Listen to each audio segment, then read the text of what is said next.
স্বাগত নিউজ 24 সংবাদে আপনাদের সাথে আছি আমি সোহাগ বক্স। দেখছিলেন বিআরবি কেবল সংবাদ শিরোনাম। এবার বিস্তারিত। গণ অভ্যুত্থানের পর ও গণতন্ত্রকে ধ্বংস করতে নানা চক্রান্ত চলছে এমন অভিযোগ করেছেন বিএনপি মহাসচিব মির্জা ফখরুল ইসলাম আলমগীর। ৭ নভেম্বরের চেতনা উজ্জীবিত হয়ে সকল ষড়যন্ত্রের বিরুদ্ধে সবাইকে ঐক্যবদ্ধ থাকার আহ্বান জানান তিনি। সকালে রাজধানীর জিয়া উদ্যানে বিপ্লবী ও সংহতি দিবস উপলক্ষে বিএনপির প্রতিষ্ঠাতা জিয়াউর রহমানের সমাধিতে ফুলেল শ্রদ্ধা শেষে এসব কথা বলেন বিএনপি মহাসচিব। ৭ নভেম্বর জাতীয় বিপ্লব ও সংহতি দিবসে ফুলেল শ্রদ্ধা জানাতে শহীদ রাষ্ট্রপতি জিয়াউর রহমানের সমাধিতে নেতাকর্মীদের ঢল। শুক্রবার সকালে মিঠে রোদ পেরিয়ে সমাধিস্থলে এসে মিলিত হয় সব মিছিল, স্লোগান। বিএনপি মহাসচিব ফখরুল ইসলাম আলমগীরের নেতৃত্বে শ্রদ্ধার মিছিলে ছিলেন সিনিয়র যুগ্ম মহাসচিব রুহুল কবির রিজভী, স্থায়ী কমিটির সদস্য সালাউদ্দিন আহমেদ সহ কেন্দ্রীয় নেতারা। সমাধিতে ফুলেল শ্রদ্ধা জানান তারা। মাগফিরাত কামনা করা হয় তার আত্মার। শ্রদ্ধা নিবেদন শেষে গণমাধ্যমের সাথে কথা বলেন বিএনপি মহাসচিব। জানান, রাজনৈতিক ব্যবস্থা সহ রাষ্ট্রের বহু বিষয়ে আমূল সংস্কার আনেন জিয়াউর রহমান। বলেন, গণ অভ্যুত্থানের পর থেকে গণতন্ত্রকে ধ্বংসের পায়তারা করছে একটি মহল।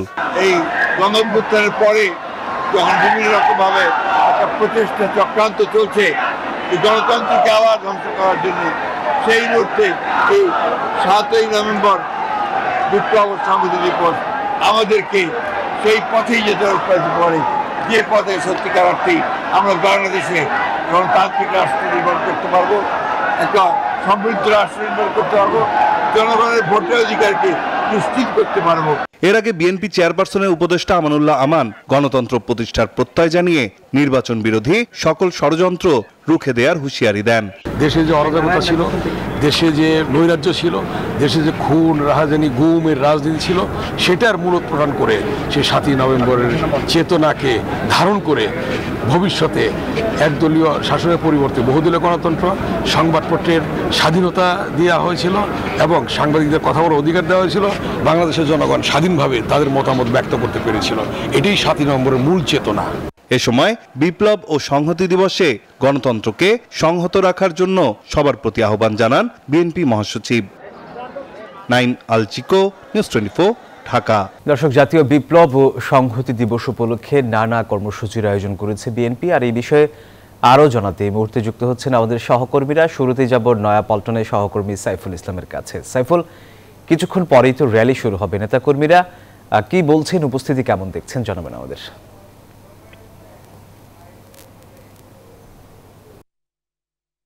সোহাগ, আপনাকে ধন্যবাদ। আপনি জানেন যে জাতীয় বিপ্লব ও সংহতি দিবস উপলক্ষে বিএনপির 10 দিনের কর্মসূচির অংশ হিসেবে কিছুক্ষণ পর অর্থাৎ বিকেল 3টায় এখান থেকে বিএনপির উদ্যোগে একটি র্যালি অনুষ্ঠিত হবে এবং সেই র্যালিতে বিএনপির ঢাকা মহানগর উত্তর দক্ষিণের নেতাকর্মী, পাশাপাশি বিএনপির অঙ্গ সহযোগী সংগঠনের নেতাকর্মীরা অংশগ্রহণ করবেন এবং এখানে বিএনপি মহাসচিব মির্জা ফখরুল ইসলাম আলমগীর এখানে এই র্যালিটি উদ্বোধন করবেন। ইতিমধ্যেই কিন্তু জুমার নামাজের পর ঢাকা মহানগর উত্তর দক্ষিণের বিভিন্ন ওয়ার্ড ও থানা থেকে কিন্তু নেতাকর্মীরা এই নয়াপল্টনের বিএনপির কেন্দ্রীয় কার্যালয়ের সামনে এসে সমবেত হচ্ছেন এবং তারা নানা রঙের ব্যানার, ফেস্টুন নিয়ে কিন্তু মিছিল সহকারে এই নয়াপল্টনে আসছেন। এবং যারা এখানে নেতাকর্মী রয়েছেন তাদের সাথে কথা বলছি, তারা বলেছেন যে 1975 সালের 7ই নভেম্বর শহীদ রাষ্ট্রপতি জিয়াউর রহমান জাতির প্রয়োজনে কিন্তু তিনি নায়কের ভূমিকায় অবতীর্ণ হয়েছিলেন এবং শহীদ জিয়াউর রহমান 1971 সালের 26শে মার্চের মতো 75 সালের 7ই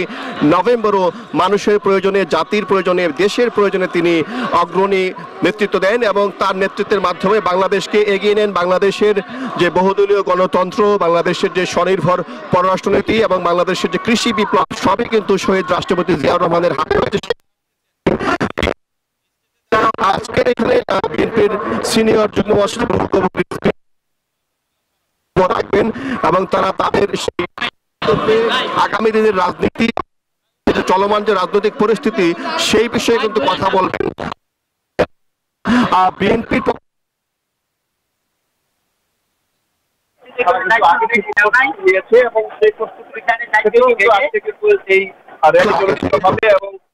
সেই প্রস্তুতি থেকেই কিন্তু আজকে কিন্তু এই র্যালিটি অনুষ্ঠিত হবে এবং এই নয়াপল্টন থেকে শুরু হয়ে শান্তিনগর, মালিবাগ, মগবাজার এবং বাংলা মোটর হয়ে কারণ বাজারে গিয়ে শেষ হওয়ার কথা রয়েছে এবং র্যালিটি সুশৃঙ্খলভাবে করার জন্য ইতিমধ্যেই কিন্তু নেতাগুলো নির্দেশনা দিয়েছে। আপনাদের কথা বলতে চাই, এখানে আপনারা তো আজকের এই র্যালিটি সফল করার জন্য প্রস্তুতি নিয়েছেন, র্যালিতে কি পরিমাণ মানুষ হতে পারে? আপনাকে ধন্যবাদ। আসলে আপনাদের এই মানুষ হতে পারে, আপনাকে ধন্যবাদ।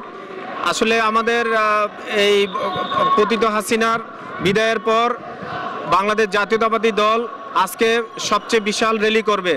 এই র্যালিতে ঢাকা মহানগর উত্তর দক্ষিণের বিএনপি এবং অঙ্গ সহযোগী সংগঠনের লক্ষ লক্ষ নেতাকর্মী এসে উপস্থিত হবেন। ইতিমধ্যে আপনারা দেখেছেন আমাদের র্যালি শুরু হতে আরও প্রায় 1 ঘন্টা পরে শুরু হবে।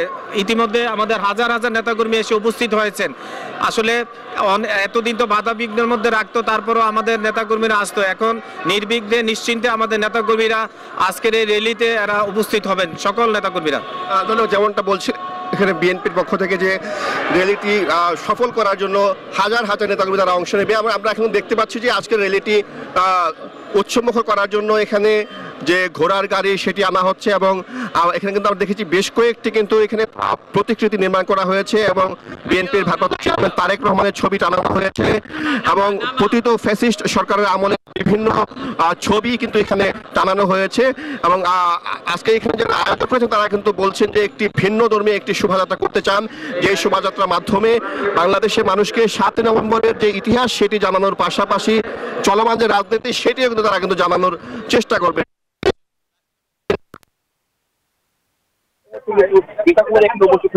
আমাদের আরেকজন সহকর্মী আরিফুল ইসলাম রয়েছেন লাইটিং মোড়ে। আমরা সরাসরি চলে যাচ্ছি আরিফের কাছে। আরিফ, নিশ্চয় আমাকে শুনতে পাচ্ছেন? আপনি যেখানে রয়েছেন এখন সেখানে নেতাকর্মীদের উপস্থিতি কেমন দেখছেন? সাইফুল, আপনাকে ধন্যবাদ। আমি এই মুহূর্তে রয়েছি বিএনপির ঠিক পার্টি অফিসের পল্টনে যে পার্টি অফিস আছে, পার্টি অফিসের ঠিক পাশেই নাইটিঙ্গেল মোড়ে রয়েছে। আর এখানে হচ্ছে মূলত আমরা সকাল থেকেই দেখছি যে খণ্ড খণ্ড মিছিল নিয়ে আজকে যে জাতীয় বিপ্লব সংহতি দিবস, এই দিবসটি উপলক্ষে হচ্ছে নেতাকর্মীরা বিএনপির বা জাতীয়তাবাদী দল বিএনপির যে নেতাকর্মীরা রয়েছেন এবং যে অঙ্গ সংগঠনের যে নেতাকর্মীরা রয়েছেন তারা কিন্তু আজকের দিনটিকে সাফল্যমণ্ডিত করতে, আজকের দিনের যেই চেতনা, আজকের দিনে যে উৎসাহ উদ্দীপনা, সেই উদ্দীপনাকে ধরে রাখতে এবং সেই চেতনাকে ধরে রেখে কিন্তু আজকের দিনটি সফল করার লক্ষ্যে আমরা দেখেছি যে পল্টনে যেই সমাবেশ স্থল রয়েছে সেখানে কিন্তু নেতাকর্মীরা এসে উপস্থিত হচ্ছেন। একই সাথে বিকাল 3টায় হচ্ছে আনুষ্ঠানিকভাবে হচ্ছে এখানকার যে কার্যক্রম সেটি শুরু হবে।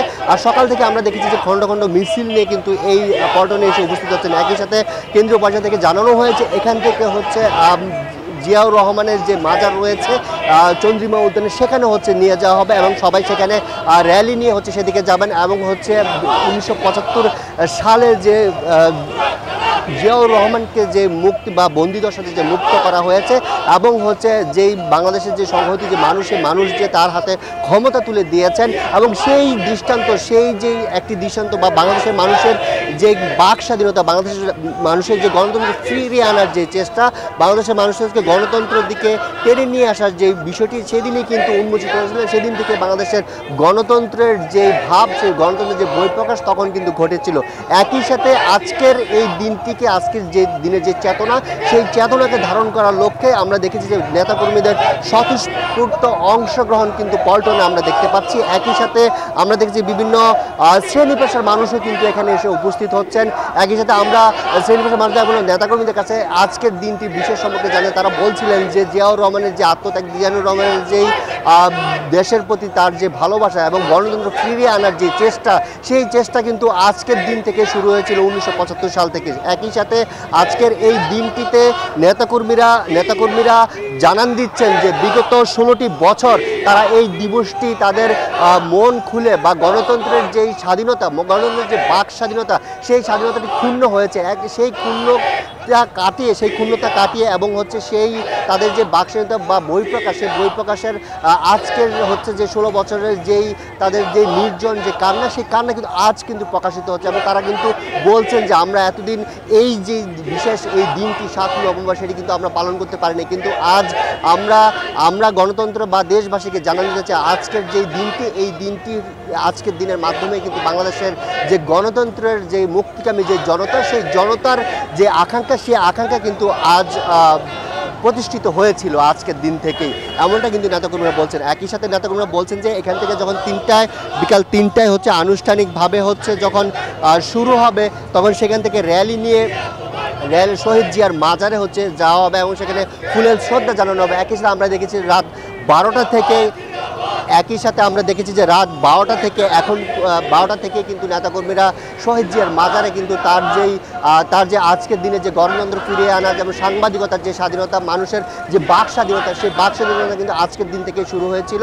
7 নভেম্বর 1975 সালের আজকের এই দিন থেকে শুরু হয়েছে। সেই দিনটিকে সাফল্যমণ্ডিত করতে কিন্তু নেতাকর্মীদের আজকের এই বাঁধ ভাঙা উপস্থিতি। এই ছিল নাইটিঙ্গেল মোড় থেকে আমার কাছে সবশেষ। ভবিষ্যতের বৃহৎ নেতৃত্বের জন্য তরুণদের প্রস্তুতি নেওয়ার আহ্বান জানিয়েছেন বাংলাদেশ জামায়াতে ইসলামীর আমির ডাক্তার শফিকুর রহমান। তরুণরা কেমন নেতৃত্ব চায় তার মহড়া হয়েছে ছাত্র সংসদ নির্বাচনে। শুক্রবার রাজধানীর চীন মৈত্রী সম্মেলন কেন্দ্রে বাংলাদেশ ইসলামী ছাত্র শিবির আয়োজিত কেন্দ্রীয় ছাত্র সংসদ প্রতিনিধি সম্মেলনে তিনি এই কথা বলেন।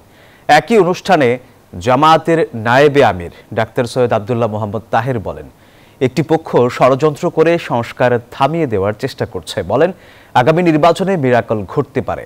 অনুষ্ঠানে ডাকসু, জাকসু, রাকসু ও চাকসুতে নির্বাচিত ভিপি, জিএস সহ ছাত্র প্রতিনিধিরা বক্তব্য রাখেন। তোমরা পেরেছো একটা পর্বত প্রমাণ, একটা হস্তিকে তোমরা এই সমাজ থেকে তাড়াতে পেরেছো। তোমাদের নেতৃত্বেই সেটা সফল হয়েছে। আগামী নতুন বাংলাদেশ, বেটার বাংলাদেশ গড়ে উঠবে, এটা আমাদের প্রত্যাশা। একটি সুষ্ঠু নির্বাচনের জন্য যেই পাটতন্ত্রের কথা, সেইখানে সমস্যা তৈরি করা হচ্ছে যে ইচ্ছাকৃতভাবেই কোনো একটি অশুভ শক্তি আগামী নির্বাচনে তারই প্রভাবে আর একটি মিরাকল হতে পারে। আমরা এটা দৃঢ়ভাবে বিশ্বাস করি ইনশাআল্লাহ। জুলাই সনদে কোনো নোট অফ ডিসেন্ট রাখা যাবে না, এমন মন্তব্য করেছেন জাতীয় নাগরিক পার্টির আহ্বায়ক নাহিদ ইসলাম। শুক্রবার বাংলা একাডেমিতে ইউনিভার্সিটি টিচার্স ফোরামের আত্মপ্রকাশ ও আলোচনা সভায় এই কথা বলেন তিনি। নাহিদ ইসলাম বলেন, জুলাই সনদের বাস্তবায়ন ইস্যুতে প্রধান উপদেষ্টাকে আদেশ দিতে হবে। গত 16 বছরে সব প্রতিষ্ঠান ধ্বংস করা হয়েছে, মেধার কোনো মূল্যায়ন ছিল না। 5 আগস্টের পরও অন্তর্বর্তী সরকার শিক্ষা ব্যবস্থা ঢেলে সাজানোর স্বপ্ন দেখাতে ব্যর্থ হয়েছে অভিযোগ করেন এনসিপি আহ্বায়ক। এখনও ফ্যাসিবাদী কাঠামো দেশে রয়ে গেছে বলেও মন্তব্য করেন তিনি। জুলাই সনদের এই অর্ডারটা ডক্টর মোহাম্মদ ইউনূসকে দিতে হবেন গণ অভ্যুত্থানের জায়গা থেকে, এবং জুলাই সনদের নোট অফ ডিসেন্ট বলে কিছু থাকবে না। আমরা যা ঐক্যমত হয়েছে সেটা জনগণ বাকিটা ঠিক করবে। জনগণ যদি বলে সেগুলাই বাস্তবায়িত হবে। সেই সকল বিবেচনায় আমরা আশা করি খুব দ্রুত সময়ের মধ্যে জুলাই সনদের আইনি ভিত্তির মাধ্যমে আমরা নির্বাচনের দিকে যাব। নির্বাচন ফেব্রুয়ারির প্রথমার্ধেই হবে, ফের জানান প্রধান উপদেষ্টার প্রেস সচিব শফিকুল আলম। নির্বাচন নিয়ে যারা বিভ্রান্তি ছড়াচ্ছেন তারা স্বৈরাচারের দোসর বলেও মন্তব্য করেন তিনি। সকালে নেত্রকোনায় সাংবাদিকদের সাথে মত বিনিময় সভায় এসব কথা বলেন তিনি। এ সময় তিনি আরও বলেন, সম্প্রতি আলী রিয়াজকে নিয়ে যে বিভ্রান্তিকর তথ্য ছড়ানো হচ্ছে তা মিথ্যা ও ভিত্তিহীন। নির্বাচন নিয়ে কোনো বিভ্রান্তি নাই। যারা বিভ্রান্ত করছেন তারা আপনি খুঁজে দেখবেন যে তারা হচ্ছেন এই পতিত স্বৈরাচারের দোসর ছিলেন। আলী রিয়াজ স্যার এবং ঐক্যমত্য কমিশনে যারা আছেন তারা যথেষ্ট রেসপেক্টেড ফিগার্স। যিনি 83 কোটি টাকা দিয়েছেন তিনি ডাহা মিথ্যা কথা বলছেন। উনি জাতির সামনে ক্ষমা চাওয়া উচিত। চট্টগ্রামে নির্বাচনী গণসংযোগে গুলি চালিয়ে সরোয়ার বাবলাকে হত্যা ও প্রতিবন্ধী রিকশা চালক হত্যা এবং রাউজানে গোলাগুলির ঘটনায় 6 জনকে গ্রেফতার করেছে র্যাব। দুপুরে র্যাব কার্যালয়ে সাংবাদিকদের এই তথ্য জানায়।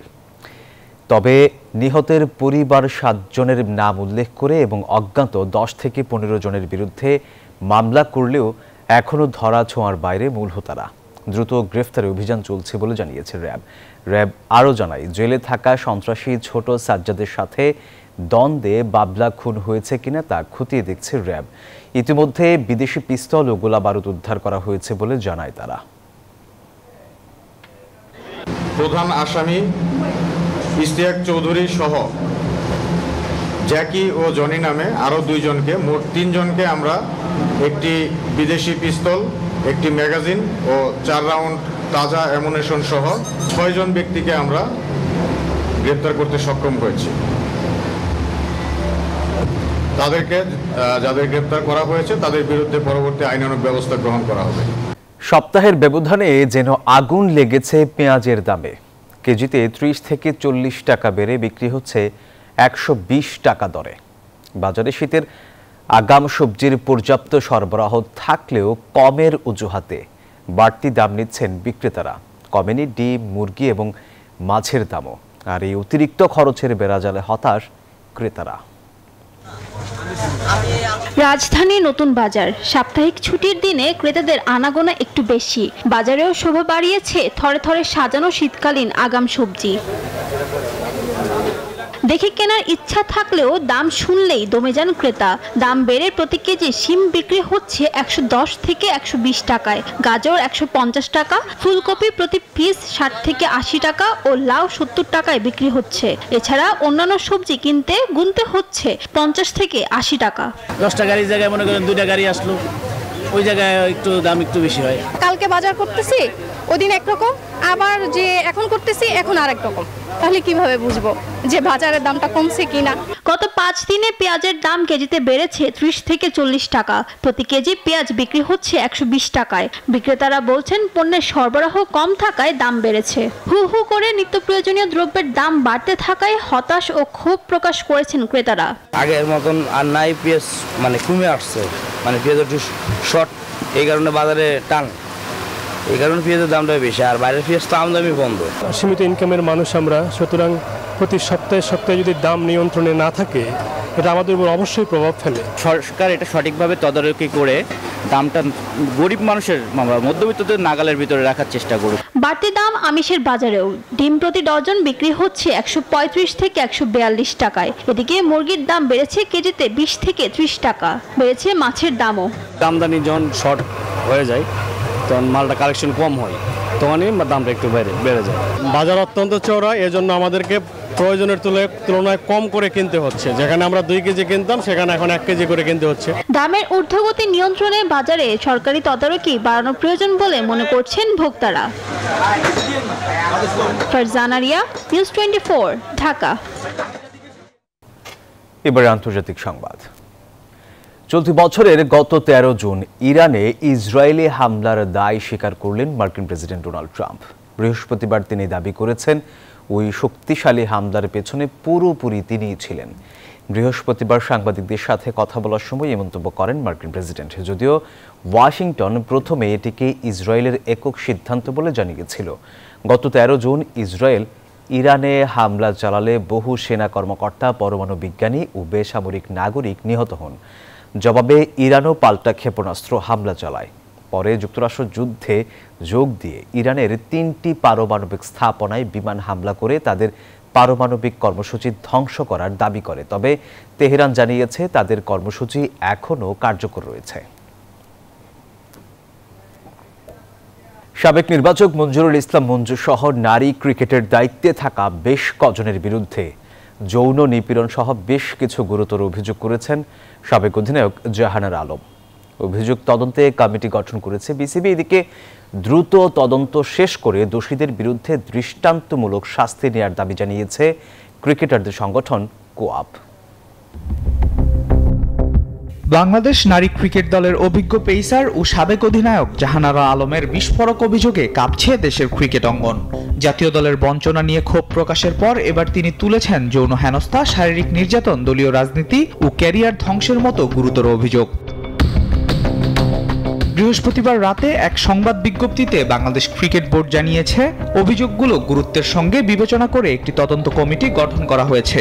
বোর্ড জানায় সাবেক নারী দলের এক সদস্যের মাধ্যমে গণমাধ্যমে উত্থাপিত কিছু ব্যক্তির বিরুদ্ধে অনিয়ম, অশালীন আচরণ ও নির্যাতনের অভিযোগ উদ্বেগের সঙ্গে লক্ষ্য করছে বোর্ড।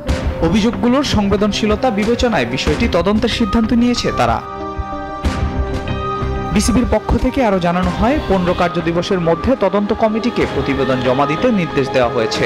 পাশাপাশি গণমাধ্যমকে অনুরোধ করা হয়েছে তদন্তে প্রভাব ফেলতে পারে এমন অনুমান ভিত্তিক প্রতিবেদন প্রকাশ না করার জন্য। তদন্ত শেষে প্রয়োজনীয় পদক্ষেপ নেওয়ার কথা জানিয়েছে বিসিবি। এর আগে এক সাক্ষাৎকারে বাংলাদেশ নারী দলের বর্তমান অধিনায়ক নিগার সুলতানা জ্যোতির বিরুদ্ধে দলীয় রাজনীতি ও ক্যারিয়ার ধ্বংসের অভিযোগ তুলেছিলেন জাহানারা আলম। যদিও বিসিবি তাৎক্ষণিকভাবে সেই অভিযোগকে গুরুত্ব দেয়নি, তবে আরেক সাক্ষাৎকারে তিনি আরও বিস্ফোরক তথ্য প্রকাশ করেন।